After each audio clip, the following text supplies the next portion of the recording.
ଆମ ଓଡ଼ିଆ ଲୋକଙ୍କର ସବୁବେଳେ ଗୋଟେ ବଡ଼ ଦୁର୍ବଳତା ହେଉଛି ସେମାନେ ଘର ଛାଡ଼ିକି ବେଶୀ ଦିନ କୁଆଡ଼େ ଯିବେନି।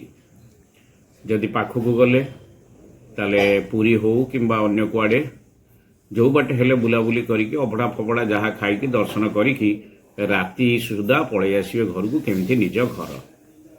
ଯଦି ବାହାରକୁ ଗଲେ ଟ୍ରେନରେ ଗଲାବେଳକୁ ଭାରି ଧୋଧା ହେଇକି ହସଖୁସ ହେଇକି ଯିବେ। ଦ୍ୱିତୀୟ ଦିନକୁ ସେ ହସଖୁସ ଥିବ, ପହଞ୍ଚି ଯାଇକି ଭଲରେ ସେଠି ବୁଲାବୁଲି କରିବେ। ତୃତୀୟ ଦିନ ବେଳକୁ ଟିକେ ମନ ତାଙ୍କର ଘର ଆଡ଼କୁ ଟାଣିବ।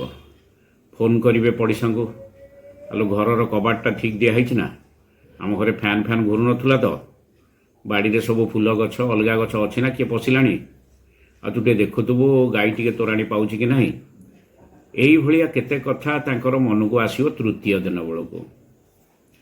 ଚତୁର୍ଥ ଦିନ ବେଳକୁ ଆଉ ତାଙ୍କୁ ମନ ଲାଗୁନଥିବ, ସେ ଯେଉଁଠି ଯାଆନ୍ତୁ, ଦିଲ୍ଲୀ ଯାଆନ୍ତୁ, ବମ୍ବେ ଯାଆନ୍ତୁ, ପୁନା ଯାଆନ୍ତୁ କିମ୍ବା ପାହାଡ଼ିଆ ଜାଗାକୁ ଯାଆନ୍ତୁ, ଚତୁର୍ଥ ଦିନକୁ କହିବେ ଆଉ ଭଲ ଲାଗୁନି, ଆଉ ଏ ଖାଇବା ଦେହରେ ଯାଉନି, ଅରୁଆ ଗୁଡ଼ା ଗ୍ୟାସ୍ କଲାଣି। ଯଦି ଦିଲ୍ଲୀ ଆଡ଼େ ଗଲେ ରୁଟି ଖାଇ ଖାଇ ବସ୍ତ ଲାଗୁଛି, ଚାଉଳ ଟିକେ ମିଳନ୍ତାନି, ତରକାରୀ କିଛି ନାହିଁ, ଆଉ କ'ଣ କରିବା ଏଠି ଖାଇବା ଆମ ଓଡ଼ିଆ ଖାଇବା ଭଳିଆ ନୁହେଁ।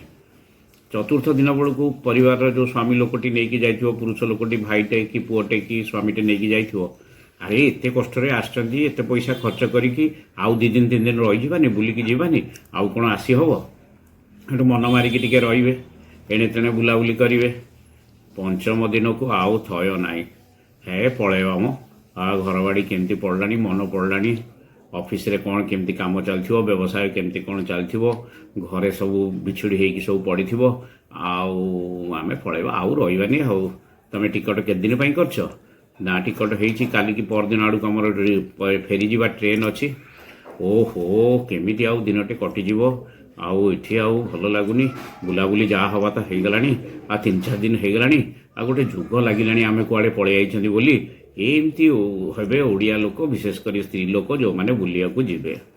ଆଉ ସତ କଥା କହିଲେ, ଯେଉଁମାନଙ୍କର ଘର ନିଶା ଅଛି ସେମାନେ ଏଇ କଥା ମନକୁ ଆସିକି କହିବେ, ହେ ଭଲ ଲାଗୁନି, ମୋ ଖଟ, ଏଇଠି ପାଇଖାନା ମୋତେ ପସନ୍ଦ ଯାଉନି, ଆମ ପାଇଖାନା ଭଳିଆ କିଛି ନାହିଁ, ଆମ ଫ୍ୟାନ୍ ଭଳିଆ କିଛି ନାହିଁ,